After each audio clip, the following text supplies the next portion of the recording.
পাহাড়, মেঘ আর সবুজ চা বাগানের মাঝখানে যেন লুকিয়ে আছে এক রানীর স্বপ্নপুরী, পাহাড়ের রানী দার্জিলিং। এই পাহাড়ের রানী শুধু প্রকৃতির নয়, আতিথ্যতার, সংস্কৃতি আর ভালোবাসারও প্রতীক।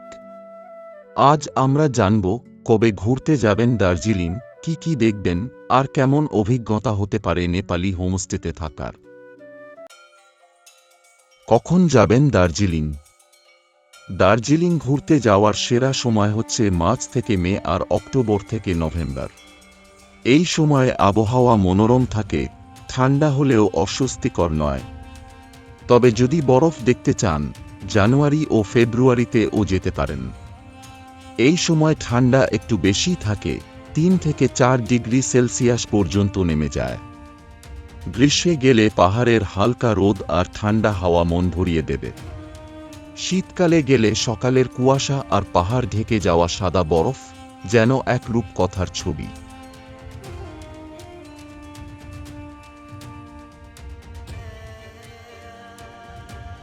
দার্জিলিংয়ে কি দেখবেন? Tiger hill. ভোর 4টেতে উঠে যদি টাইগার হিলের সূর্যোদয় না দেখলেন, তাহলে দার্জিলিং সফরই অপূর্ণ। কাঞ্চনজঙ্ঘার চূড়ায় সূর্যের প্রথম আলো যেন সোনালি পর্দা ফেলে দেয়। বাতাসিয়া লুপ, ছোট রেল গাড়ির ঘুরপাক আর আশেপাশের পাহাড় যেন সিনেমার set. Happy valley tea estate, এখানকার চা বাগানে ঘুরতে ঘুরতে জানতে পারবেন বিশ্ববিখ্যাত দার্জিলিং চায়ের ইতিহাস। চায়ের গন্ধে যেন মন হারিয়ে যাবে। পদ্মজা নাইডু চিড়িয়াখানা, যেখানে বিরল রেড পান্ডা, হিমালয়ান ওলফ ও স্নো লেপার্ড দেখতে পাবেন।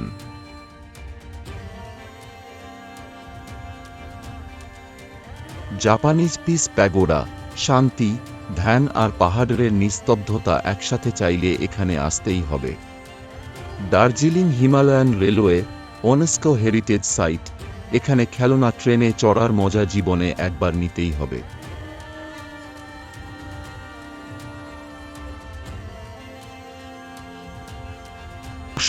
নেপালি হোমস্টেতে থাকার অভিজ্ঞতা কেমন?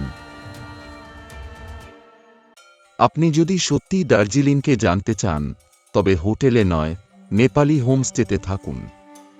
এখানে আপনি পাবেন নিরাপত্তা, ঘরের মতো আপন পরিমণ্ডল, আঞ্চলিক খাবার আর সংস্কৃতি। নেপালি পরিবারগুলোর আতিথেয়তা এমন যেন আপনি তাদের পরিবারেরই একজন। সকালে গরম চা, ঘরে ভাত, আর মাঝে মাঝে সেল রুটি, এক প্রকার নেপালি হালুয়া, এসব খেয়ে আপনার মন ভরে যাবে। আমার অভিজ্ঞতা থেকে বলছি, আমি কলকাতা থেকে এসেছি। দার্জিলিংয়ে নেপালি হোমস্টেতে ছিলাম, ওরা আমাকে মা বাবার মতো যত্ন করেছেন। ভয় একটুও লাগেনি, বরং মনে হয়েছে আমি নিজের বাড়িতেই আছি। নেপালি হোমস্টের সেফটি নিয়ে কিছু তথ্য। বেশিরভাগ হোমস্টে গুগল ম্যাপে রেজিস্টার থাকে। আগে থেকে ফোনে যোগাযোগ করে বুকিং নিশ্চিত করলে ভালো। ট্রিপ অ্যাডভাইজার বা মেকমেট্রপের মতো ওয়েবসাইটে রিভিউ দেখে অবশ্যই বুক করবেন। হোমস্টেগুলিতে মহিলা ট্রাভেলাররাও নিরাপদে একা থাকতে পারেন, সেজন্য নারী পরিচালিত হোমস্টেও আছে।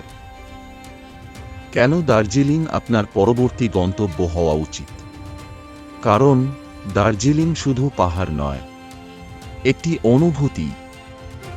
এক রূপকথার হিল স্টেশন, যেখানে সূর্য ওঠে ভালোবাসা নিয়ে, আর সন্ধ্যায় চারিদিক মেঘে ঢাকা পড়ে যায়, সাথে নিয়ে হাজারো স্মৃতির গল্প।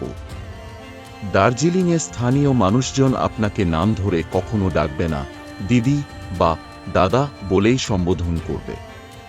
তাদের হাসিতে, চোখে, গলায় এমন আন্তরিকতা যা শহুরে কোলাহলে এখানে হারিয়ে গেছে। আপনি যদি প্রকৃতি, সংস্কৃতি আর মানুষের ভালোবাসা একসাথে পেতে চান, তবে আজই প্ল্যান করুন দার্জিলিং যাওয়ার। হোটেল নয়, থাকুন হোমস্টেতে, থাকুন মানুষের মধ্যে।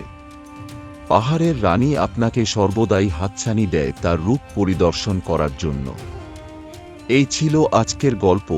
যদি ভালো লেগে থাকে, লাইক দিন, শেয়ার করুন, আর আমাদের চ্যানেলটি সাবস্ক্রাইব করতে ভুলবেন না। জয় ব্লগ।